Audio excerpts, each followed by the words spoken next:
শিউলি ফুটেছে, সাদা কাশবনে সেজেছে প্রকৃতি, চলছে শুভ্র শরদের স্নিগ্ধতা।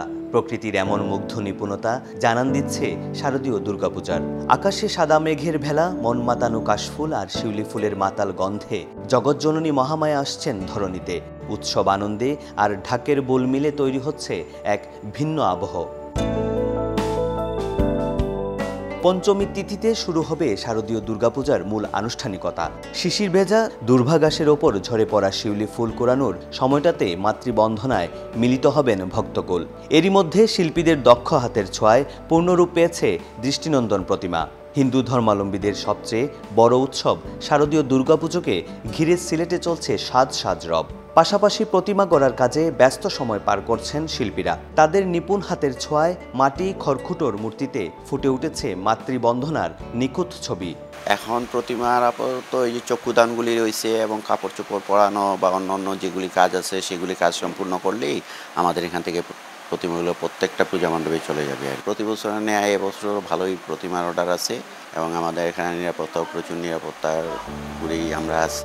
এদিকে সিলেটের প্রায় অধিকাংশ পুজো মণ্ডপ সাজানোর কাজ প্রায় শেষের দিকে। পূজা অর্চনার জন্য শিল্পীর নিখুঁত রং তুলির আঁচড়ে সাজানো হচ্ছে পুজোর মণ্ডপ, আঁকা হচ্ছে নানান চিত্রকর্ম।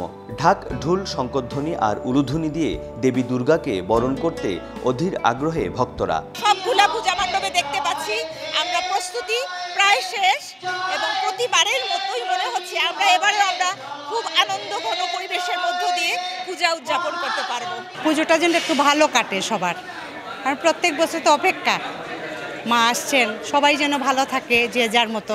মায়ের আশীর্বাদ সবার উপরে বর্ষিত হোক, জগৎজনীর মায়ের কৃপা যেন আমরা কেউ বঞ্চিত না হই, এইটুকুই চাইবো। আইন শৃঙ্খলা পরিস্থিতি সন্তোষজনক এবং আমরা প্রশাসন থেকে সব ডিপার্টমেন্ট থেকে আমরা সহযোগিতা পাচ্ছি। সিলেট সিটি কর্পোরেশন, জেলা পরিষদ এবং সিলেট বিভাগীয় পরিষদ সহ সকল আইন শৃঙ্খলা সকল ধরনের যে আমাদের দাতা সংগঠন যারা সবাই আমাদের প্রতি অত্যন্ত আন্তরিক।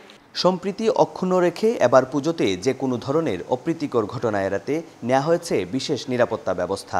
এছাড়া সীমান্তবর্তী পুজো মণ্ডপগুলোর নিরাপত্তা নিশ্চিতে বিশেষ ব্যবস্থা নিয়েছে বিজিবি। ওভারঅল 550 এর বেশি ফোর্স আমাদের মোতায়েন থাকবে। এটা ছাড়াও স্ট্রাইকিং পার্টি, মোবাইল পার্টি যেটা তারা থাকবে, টহলরত থাকবে। পুলিশের পাশাপাশি প্রত্যেকটা পূজা মণ্ডপে আনসার বাহিনীর সদস্য থাকবে। এছাড়া আমাদের সহায়তায় অন্যান্য বাহিনী, র্যাব, বিজিবি তাদেরও কার্যক্রম অব্যাহত থাকবে। যেহেতু কয়েকটা বছরে আমরা দেখেছি ওনারা খুব তৎপর থাকেন আইনশৃঙ্খলা রক্ষা বাহিনী, এবারও আমরা দেখতে পাচ্ছি ওনারা খুব তৎপর আছেন এবং সম্প্রীতির নগরী যেহেতু সিলেট, এখানে বিভিন্ন রাজনৈতিক দলের নেতৃবৃন্দ আমাদের সাথে যোগাযোগ করেন কীভাবে পূজায় সহযোগিতা করবেন শান্তি শৃঙ্খলাভাবে হওয়ার জন্য। তো সেই হিসাবে আমরা আশ্বস্ত যে শান্তিপূর্ণভাবেই পূজা সম্পন্ন হবে। এবছর সিলেট মহানগরে সার্বজনীন ও পারিবারিক মিলিয়ে 162টি এবং জেলায় 456টি পুজোসহ সর্বমোট 618টি মণ্ডপে দুর্গাপূজা আয়োজিত হবে। এবছর মা আসছেন হাতিতে চড়ে, ফিরবেন দোলাতে। সকল অশুভ শক্তিকে বিনাশ করে রেখে যাবেন শান্তি, সম্প্রীতি, বিজয়ের জয়গান, এমনটাই মনে করছেন সনাতন ধর্মাবলম্বীরা। সিলেট থেকে অপু বণিক, সময় সংবাদ।